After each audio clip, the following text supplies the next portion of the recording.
السلام علیکم دوستانو، څنګه یې؟ امید لرم چې ښه به یې. دوستانو ډېر خلک وایي اسنین د جیل نه بهر ووتو. دوستانو ویډیو تر اخره وګورئ چې په ویډیو باندې پوه شئ، او که څوک موږ سره په دې چینل کې نوي وي او چینل یې سبسکرایب کړی نه نو مهرباني وکړئ زموږ چینل در سره سبسکرایب کړئ.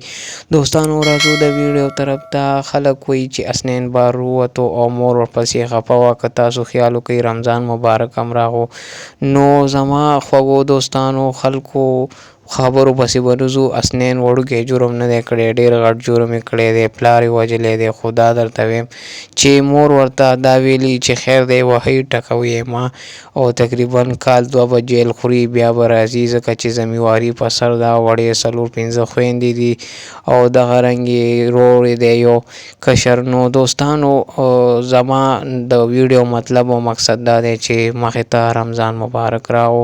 که څوک ورسره هیلپ کول غواړي نو د ګټې وټې څوک نشته، هیلپ ورسره وکړئ، مدد وکړئ، یا اوړه یا پیسې ورکړئ.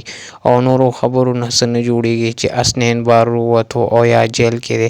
نو دوستانو دغه د اسنین معلوماتي ویډیو وه چې تاسو سره مې شیر کړه. د ویډیو کتلو مننه. د داسې معلوماتي ویډیوګانو لپاره زموږ چینل سبسکرایب کړئ. که ویډیو مو خوښه شوي ویډیو لایک کړئ، او که څوک موږ سره په دې چینل کې نوي وي چینل یې سبسکرایب کړی نه نو مهرباني وکړئ زموږ چینل در سره سبسکرایب کړئ. والسلام.